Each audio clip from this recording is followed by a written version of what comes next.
1945년 8월 15일 낮 12시.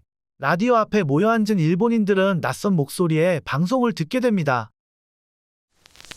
深刻世界の体制と帝国の現状とに鑑み、以上の措置をもって自局を収集せんと欲し、ここに終了なる汝臣民に次ぐ秦は帝国政府をして米英四蘇四国に対し、その共同宣言を受諾する旨通告せしめたり. 이게 무슨 말이요? 일본어요, 외국어요? 평소에 쓰지 않는 고어 표현들로 떡칠이 된 이 방송이 바로 쇼와덴노의 태평양 전쟁 항복선언. 한편 조선에 거주 중인 일본인들 또한 이 방송을 듣게 되었고 일본인들은 두려움에 떨고 있었습니다. 일본인에 대한 적개심이 가득한 조선인들이 무슨 일을 저지를지 몰랐기 때문이죠. 하지만 걱정과 다르게 8월 15일은 평소와 마찬가지로 별다를 일 없이 조용히 지나갔어요. 일본인들도 잘 알아듣지 못하는 방송 내용을 이해한 조선인이 많을 리 없는 것이 당연했죠. 하지만 소문은 아름아름 퍼지게 되고 다음날인 8월 16일 조선인들은 대한독립만세를 외치며 거리로 쏟아져 나왔습니다. 일본인과 친일파의 집과 상점을 찾아다니며 파괴하고 있는 조선인들을 막을 힘은 총독부와 일본 순사에게 더 이상 남아있지 않았어요. 이렇게 거리로 쏟아져 나온 조선인들을 보는 일본인들의 심정은 어땠을까요? 의외로 그들은 다른 관점에서 놀라게 됐습니다. 이 땅에 조선인이 이렇게 많은지 몰랐던 것이죠. 그도 그럴 것이 식민통치 첫 해였던 1910년 3,000명가량이었던 일본인 인구는 30년 뒤인 1940년 무려 100만 명 이상으로 늘었습니다. 당시 조선의 총 인구가 1,500만 명 정도였으니 15명 중 1명은 일본인이었던 것이죠. 그들은 조선인들을 도시 변두리로 몰아내고 도심 지역에 자신들만의 거주촌을 만들어 살고 있었습니다.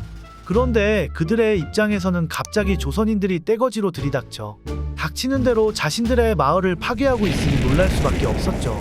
또한 그쯤에는 조선 땅에서 나고 자라 일본 본토에는 한 번도 가보지 못한 일본인도 많았습니다.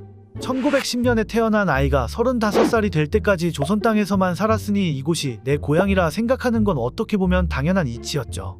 패전이 정확히 무엇을 의미하는지 그들은 알지 못했습니다. 패전의 끼로서니 어째서 본토로 돌아가야 합니까? 당시 23살로 경찰서에서 근무하던 나카무라 기미는 자신이 왜 고향 땅을 떠나 일본 본토로 가야 하는지 이해하지 못했습니다. 그의 부모는 무조건 돌아가야 한다는 말 뿐이었죠. 그래도 사회적으로 지위가 높거나 돈이 많은 사람들은 본토로 떠날 기회라도 있었습니다.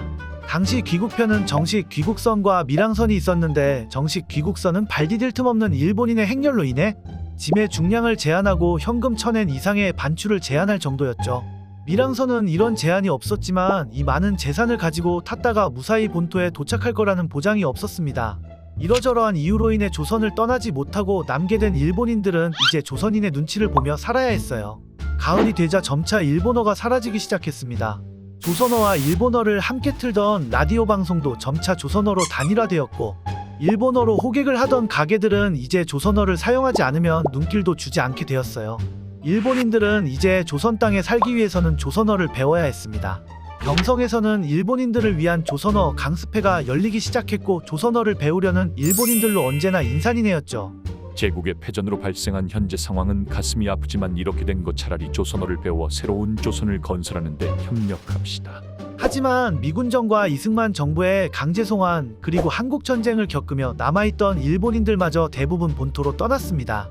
광복 10년이 지난 1955년 통계청에서 실시한 인구조사에 따르면 단 601명의 일본인만이 한국 땅에 남아있었어요. 이들은 조선 가정의 양자가 되거나 혼혈일본인의 경우 외가에 입적하는 등의 방법을 통해 한국 국적을 취득해 한국에 남았습니다. 그 결과 망절씨, 집씨 등의 일본식 성씨가 한국에 생기게 되었죠. 그렇다면 패전 후 일본으로 돌아간 귀환 일본인들은 어떤 삶을 살았을까요? 그들은 인생의 대부분을 조선 땅에서 지낸 사람들이었습니다. 귀국선의 빡빡한 규정으로 인해 거의 모든 재산을 조선 땅에 두고 왔기 때문에 일본에서는 빈털터리로 새 인생을 시작해야 했죠. 귀환자들을 위한 임시수용소에 들어가거나 본토의 친척집에 얹혀 살아야 했어요. 본토인들을 이런 그들을 외지인이라 부르며 차별했습니다. 때문에 평범한 일자리조차 구할 수 없었고 패전 후 폭등한 물가까지 겹쳐 빈민층으로 추락했죠. 조선에서 돌아온 아이가 수용소 밖으로 외출이라도 하면 본토 아이들은 거지라고 놀려댔고 울며 돌아온 아이는 부모에게 조선으로 돌아가자며 떼를 썼습니다. 이들은 결국 가난을 이기지 못하고 범죄자가 되거나 스스로 생을 마감했습니다. 하지만 이런 귀한 일본인을 동정하는 본토 일본인은 아무도 없었습니다. 오히려 그들은 이렇게 말했죠. 오늘 영상이 좋았다면 구독과 좋아요,